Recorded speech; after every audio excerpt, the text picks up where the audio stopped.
আল্লাহ তাআলা কিয়ামতের দিন সাইয়েদনা নূহ আলাইহিস সালামকে বলবেন, নূহ তুমি কি দাওয়াত পৌঁছিয়েছো তোমার উম্মতের কাছে? নূহ আলাইহিস সালাম বলবেন, হ্যাঁ আমি পৌঁছিয়েছি। এবার নূহের উম্মতকে আল্লাহ জিজ্ঞেস করবেন, হে নূহের উম্মতেরা, তোমাদের নবী নূহ কি দাওয়াত পৌঁছিয়েছে?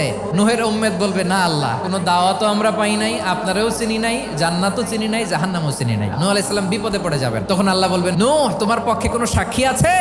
নূহ আলাইহিস সালাম বলবেন, আছে। কে? উম্মতে মুহাম্মাদি। তখন আমরা বলবো, আল্লাহর নবী নূহ আলাইহিস সালাম তিনি আপনি যা যা বলেছেন ঠিক তা তার উম্মতের কাছে পৌঁছে দিয়েছে। এবার নূহের উম্মতের সাথে আমাদের ঝগড়া লাগবে। তারা বলবে, তোমরা আসছো আমাদের হাজার হাজার বছর পরে, তোমরা কি করে জানলা? তোমাদের সাক্ষী ধর্তব্য হবে না? আমরা তখন বলবো, আমাদের কোরআনে তোমাদের নবীর নামে আল্লাহ তাআলা একটা সূরা নাজিল করেছেন, সূরাতে নূহ। দিন রাত এক করে তোমাদের কাছে তিনি দাওয়াত পৌঁছেছেন, সব আমরা জানি। আমরা যখন বলবো এই কথা, নূহের উম্মত চুপসে যাবে। তখন আমরা সত্য বলেছি কিনা এটা আল্লাহ তাআলা জানতে চাইবে বিশ্বনবীর কাছে। তখন বিশ্বনবী আমাদের পক্ষে সাক্ষী দিবেন। আওয়াজ করে বলেন আল্লাহু আকবার।